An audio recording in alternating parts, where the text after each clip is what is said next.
अस्सलाम वालेकुम नाजरीन, वेलकम टू पिंडी न्यूज़। मैं हूं मुनीर नज़ीर। नाजरीन, कोरोना से मुतासर अफराद, मरीज़ और अमवात में दिन ब दिन मुसलसल इजाफ़ा होता जा रहा है। कोरोना वायरस से पैदा होने वाले मसाइल और हिफाजती इक़दाम को जानने के लिए हमारे साथ मौजूद हैं deputy commissioner Rawalpindi captain retire Anwar ul Haq साहब। अस्सलाम वालेकुम सर। जी वालेकुम सर, पिंडी न्यूज़ में आपको खुश आमदीद कहते हैं। बहुत शुक्रिया। अच्छा सर, कोरोना वायरस से बचाव और हिफाजती इक़दाम के लिए लोकल गवर्नमेंट ने क्या इंतज़ाम किए हैं? देखिए, जो सबसे बड़ा इंतज़ाम है वो तो आपके सामने है कि लॉकडाउन का गवर्नमेंट ने किया, और जो आसा उसको गवर्नमेंट डाइल्यूट कर रही है। पहले तो आपके सामने करियाना था, और उसके बाद बाकी जो मिल्क शॉप्स हो गए, ग्रॉसरी स्टोर्स, वो सिर्फ ओपन थे। तो सोशल डिस्टेंसिंग के आपने देखे कि ऑफिस के अंदर सिवाय जो क्रिटिकल ऑफिस हैं उसके अलावा बाकी काफ़ी ऑफिस बंद हैं, सिर्फ स्केलेटन स्टाफ उसमें है। तो सारा इस शादी हाल बंद है, मैरिज हाल वाला आपने देखा होगा, सारा सिस्टम वो बंद है, होटल्स बंद हैं। तो इसका गवर्नमेंट के सारे इंतजाम हैं, उसका यही था कि इसको जितना हम डिस्करेज कर सकें गैदरिंग्स को उतना हम करें। अच्छा सर, कोरोना वायरस से मुतासर अफराद और जो मरीज़ हैं और जो रावलपिंडी में जो कोरोना से अमवात हो चुकी हैं, उनकी रावलपिंडी पूरे ज़िले में कितनी तादाद है और हॉस्पिटल में मुतासरीन से जो उनकी इलाज, मुआवजा और टेस्ट के जो इंतज़ाम हस्पताल में क्या अरेंजमेंट किया हुआ है? देखें, दो चीज़ें पर अगर जो डिस्ट्रिक्ट की अपडेट है तो हमारे पास 164 केसेस अभी तक हुए, जो हमारे डिस्ट्रिक्ट पिंडी के रहने वाले लोग हैं। उसमें 30 बंदे, अल्लाह ताला का बड़ा शुक्र है कि वो सेहत याब होकर जा चुके हैं घरों के अंदर। 6 डेथ्स हमारे पास हैं, और उसके अलावा बाकी जो बंदे हैं वो एडमिटेड है। हॉस्पिटल में अगर कोई कोरोना का मुतासर अफराद आपको खबरें मिलती हैं जो आता है, तो फौरी तौर पर उनके जो हिफाजती मराकज़ हैं रावलपिंडी के अंदर, कहाँ उनको एमरजेंसी में या आइसोलेशन में कहाँ पे ट्रांसफ़र किया जाता है ताकि बर वक्त उसका इलाज ट्रीटमेंट शुरू की जाए? देखिए, दो चीज़ें हैं इसके अंदर। एक, अब क्वारंटीन फैसिलिटीज़ की बात करें तो हमारे डिस्ट्रिक्ट में हमारे पास 2500 की कैपेसिटी है, वो हर जगह पे मौजूद हैं, हर तहसील में है। कई तहसील में ज़्यादा है, कई में कम है। क्वांटम डिपेंड करता है कि उस तहसील की डेमोग्राफी कैसी है, कितनी उसकी रिक्वायरमेंट है। उसके बाद जो दूसरा है, हमारे पास 2 ट्रीटमेंट फैसिलिटीज़ जो स्पेशलाइज्ड हैं सिर्फ कोरोना के लिए। एक हमारे पास है रावलपिंडी इंस्टीट्यूट ऑफ यूरोलॉजी, और दूसरा BBH के अंदर है। और ये दोनों इस टाइम जो हमारे जितने कंफर्म पेशेंट्स हैं, ये दोनों सिर्फ इन्हीं जगहों के ऊपर ही, मतलब इन्हीं दोनों फैसिलिटीज़ में हैं। तीसरी आपने बात की कि जब बंदा को कंफर्म हो तो कैसे कंफर्म होता है, तो इसका पूरा एक स्ट्रक्चर है।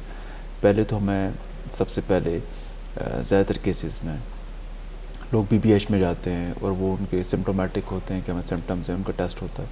जो जिनमें ज़्यादा सिम्टम्स हों, डॉक्टर्स को पता चल जाता है कि ये लाइकली केसेस हैं, उनको आइसोलेशन में BBH में रखते हैं, उनका टेस्ट हो जाता है। और जब वो पॉजिटिव आ जाएँ तो वो लोग सारे के सारे इंस्टीट्यूट ऑफ यूरोलॉजी में शिफ्ट हो जाते हैं। जब कोई पॉजिटिव केस शिफ्ट होता है तो फिर हम उसकी कॉन्टैक्ट सैम्पलिंग करते हैं। हम लोग, जो हमारी टीम्स हैं, रैपिड रिस्पांस टीम्स हैं, वो चली जाती हैं और उस जगह पर जाके उनका लोगों की सैम्पलिंग करती हैं, कॉन्टैक्ट सैम्पलिंग जिसे कहते हैं।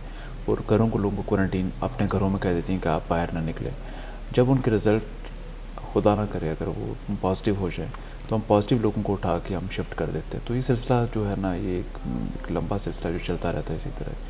अच्छा सर, चंद दिन पहले वज़ीर आला उस्मान बुज़दार साहब ने भी रावलपिंडी का भी दौरा किया और डिप्टी कमिश्नर ऑफिस का भी दौरा किया।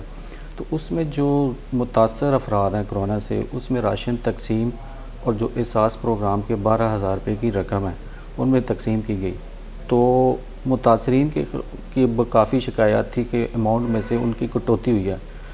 तो लोकल गवर्नमेंट जो कटौती माफिया जिन्होंने रकम काटी, उनके ख़िलाफ़ क्या कार्रवाई करेगी और राशन तकसीम करने के अमल को कैसे शफाफ बनाएगी? देखिए, ये मेरे लिए वैसे न्यूज़ है जो आप कह रहे हैं कि रकम काटेगी।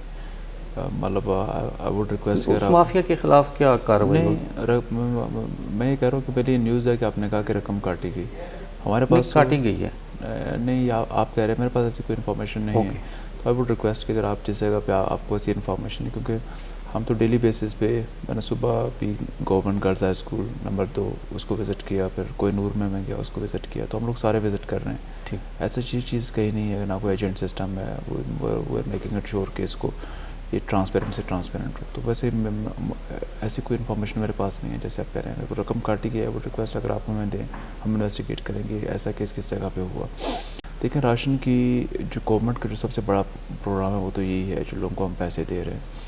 गवर्नमेंट की तरफ से डिस्ट्रीब्यूशन का इस तरह कोई राशन गवर्नमेंट की तरफ से हमें नहीं मिला। PDMA से हमें मिल रहा है, हम लोगों को दे रहे हैं। जो लोग सपोज़ पॉजिटिव हो जाते हैं उनको हम घरों में क्वारंटीन कर देते हैं, तो उन फैमिलीज़ को हम सपोर्ट करते हैं। बाकी हम लोकल ज़ाहिर है फिलैंथ्रोपिस्ट हैं, वो हमसे कोऑर्डिनेशन में, वो चैम्बर ऑफ कॉमर्स हमसे कोऑर्डिनेशन में, आर्मी हमसे कोऑर्डिनेशन में, तो हम इसकी ऑर्गेनाइज डिस्ट्रीब्यूशन हम कर रहे हैं। उस डिस्ट्रीब्यूशन का एक पैटर्न है, क्या है वो रिक्वेस्ट कि आप भी देखें, लियाकत जिमनेजी में हमारा मेन वेयर हाउस है, और उससे हम शाम के टाइम, रात के टाइम हम जो अफेक्टेड फैमिलीज़ हैं उसको हम राशन दे रहे हैं, और उसकी प्रॉपर मैपिंग भी कर रहे हैं। थोड़े दिनों में 6-7 दिनों में हम इस काबिल हो जाएंगे कि हम पिंडी के नक्शे के ऊपर ये प्लॉट करते हैं कि किस किस जगह पे क्या क्या राशन हमने या फिलैंथ्रोपिस्ट ने या गवर्नमेंट ने पहुँचाया, तो वो मैपिंग करने तक वो आसानी हो जाएगी। अगर कोई फर्दर उस जगह पे डिस्ट्रीब्यूशन करना चाह रहा है तो वो उसके पास एक मैप होगा यार कि जिस एरिया में पहले डिस्ट्रीब्यूशन हो चुकी है उस जगह पे डिस्ट्रीब्यूशन ना करें। अच्छा सर, कोरोना वायरस से जो लॉकडाउन हुआ उसमें चंद अफराद जो ज़ख़ीरा अंदोज़ माफिया, और अभी चंद दिनों बाद रमज़ान भी आने वाला है, तो वो रमज़ान माह में जो महंगाई को कंट्रोल करने के लिए और वो ज़ख़ीरा अंदोज़ माफिया के लिए लोकल गवर्नमेंट उनको कैसे कंट्रोल करेगी, और कोई उनके ख़िलाफ़ क्या इक़दाम किया जाएगा? क्योंकि वज़ीर-ए-आज़म साहब ने कहा है कि ज़ख़ीरा अंदोज़ माफिया के ख़िलाफ़ सख्त कार्रवाई की जाएगी और ऑर्डिनेंस भी पास होने वाला है। देखिए, ज़ख़ीरा अंदोज़ का मतलब है कि आप ज़ख़ीरा अंदोज़ी किसे कहते हैं, अब हमें डिफ़ाइन करना पड़ेगा ना। क्या 100 बैग वाला, 1000 बैग वाला, 2000 बैग वाला क्या है? हर बंदी की कैपेसिटी डिफरेंट है। होल सेलर जो हैं वो हमारी तरफ से है कि 2000 बैग्स आपने जो गोदाम है उसमें रख सकते हैं, और 2000 आप फ्रंट शॉप्स पे रख सकते हैं। जो इससे एक्सीड करेगा तो वो हमारे लिहाज से वो ज़ख़ीरा अंदोज़ होगा। जो स्टॉकिस्ट जिसे कहते हैं ज़ख़ीरा अंदोज़, या आप वो स्टॉकिस्ट जो कोई बुरी बात नहीं है। सर, कीमत से ज़्यादा पैसे लेने वाले अफराद जो हैं उनकी बात की जाए। इसमें 2 चीज़ें आ गई ना, एक तो ज़ख़ीरा अंदोज़ी की बात होगी, दूसरा बात होगी कि जो पैसे रेट से ज़्यादा दे रहे हैं।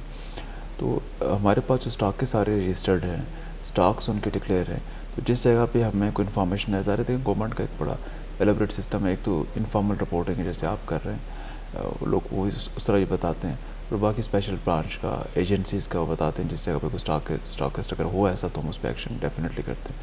बाकी हमारे को 63 मजिस्ट्रेट्स हैं, हम डेली बेसिस पे शाम को हम निकालते भी हैं कि हमने इतने चालान किए, और वो हमारे एक्टिव हैं। और हमने लाहौर के बाद, पिछले माह में लाहौर के बाद हम सेकंड नंबर पे हम लोग थे जिनने मैक्सिमम फ़ाइन हमने किए इंस्पेक्शन से। और इसके अंदर ज़्यादा मेहनत की ज़रूरत है, आपकी बात ठीक है। कभी भी कल हमने मीटिंग नई भी कर ली थी, जो डिस्ट्रिक्ट प्राइस की हमने नए रेट्स भी फिक्स कर दी, तो इंशाल्लाह इसको और बेहतर इम्प्लीमेंट करेंगे। थैंक यू सर, प्रोग्राम में आपने हमें टाइम दिया, इसके लिए बहुत शुक्रिया आपका सर। बहुत शुक्रिया। नाजरीन, आपने देखा भी और सुना भी, हुकूमत के तमाम ज़िम्मेदार अफसरान अपनी फ़र्शनाज़ी को पूरा करने के लिए हर लम्हा तैयार हैं। इस प्रोग्राम के साथ हमें दीजिए इजाज़त, फिर मिलेंगे किसी और मौजू के साथ। अपनी राय से ज़रूर आगाह कीजिएगा। अल्लाह हाफ़िज़।